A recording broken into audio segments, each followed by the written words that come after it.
materi pertemuan ke-9, manajemen proses terdistribusi. Tujuannya bagaimana cara mengolah proses dalam sistem terdistribusi. Definisi dan konsep dasar sistem terdistribusi adalah kumpulan komputer otonom yang saling berinteraksi melalui jaringan untuk bekerja sama mencapai tujuan tertentu tanpa berbagi memori atau clock secara langsung. Tujuannya dan manfaat manajemen proses distribusi, skalabilitas, toleransi kesalahan, berbagi daya, peningkatan efisiensi. Perbandingan terdistribusi dengan terpusat. Terdistribusi otonom jaringannya, kalau terpusat tunggal, sel memori. Kalau terdistribusi fleksibel dan robust, kalau terpusat sederhana dan titik gagalnya tunggal.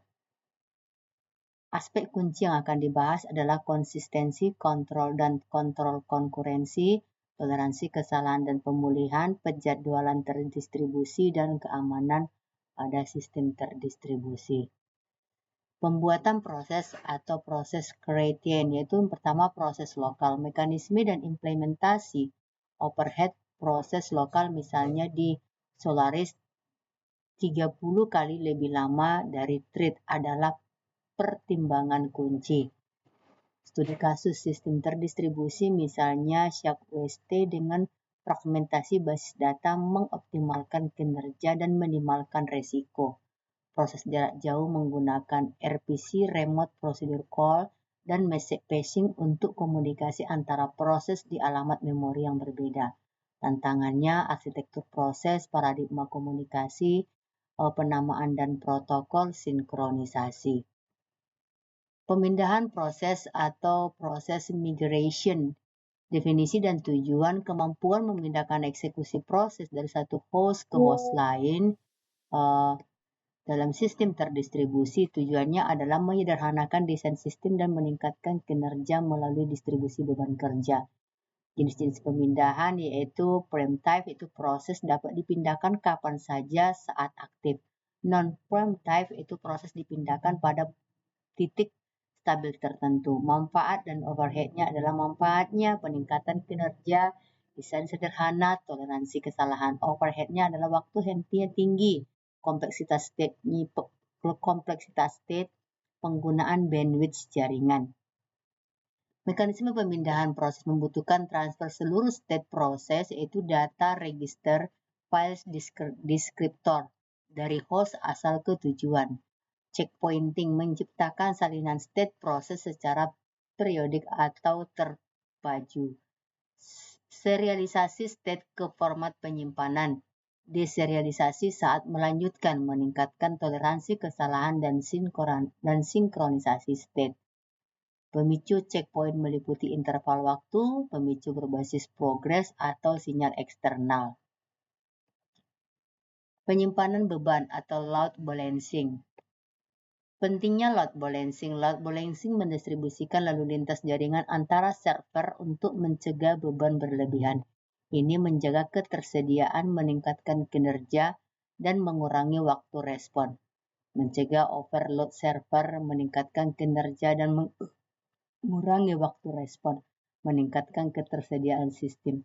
Dampak pada kinerja dan skalabilitas, mengoptimalkan penggunaan sumber daya, mencegah bottleneck dan kegagalan tunggal, memungkinkan pertumbuhan sistem atau skalabilitas.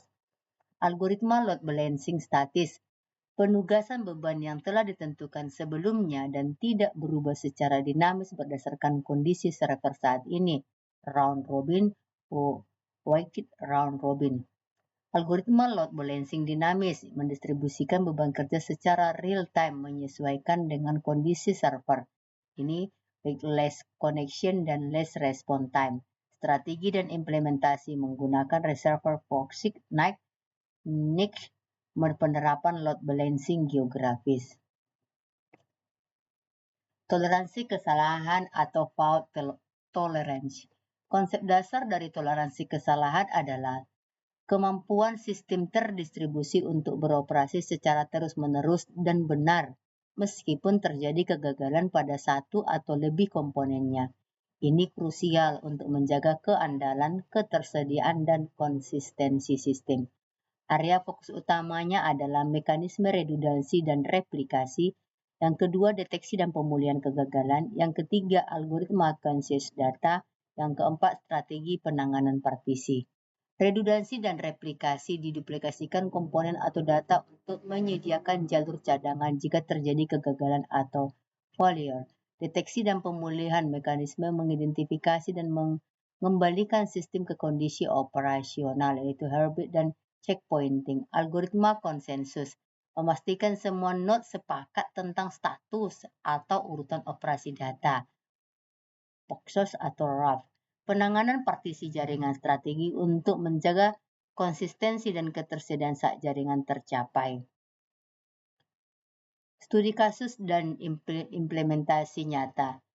Mengeksplorasi contoh nyata sistem operasi terdistribusi peran middleware dalam manajemen proses dan aplikasi modern yang memanfaatkan teknologi ini sama trennya dengan masa depan. Contoh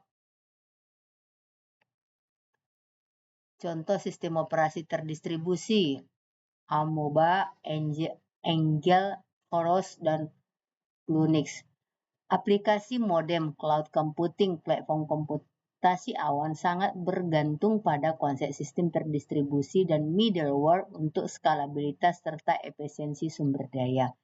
Peran middleware menyediakan jembatan komunikasi dan fungsionalitas umum antara aplikasi dalam jaringan terdistribusi, yaitu CORBA dan RPC.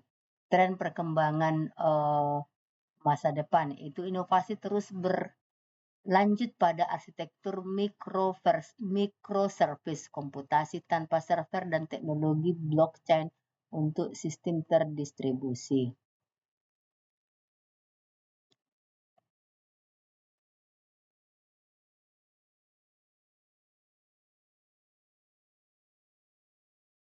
Kesimpulan dan diskusi.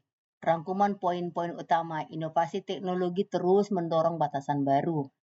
Pentingnya kolaborasi lintas sektor, dampak positif pertumbuhan ekonomi.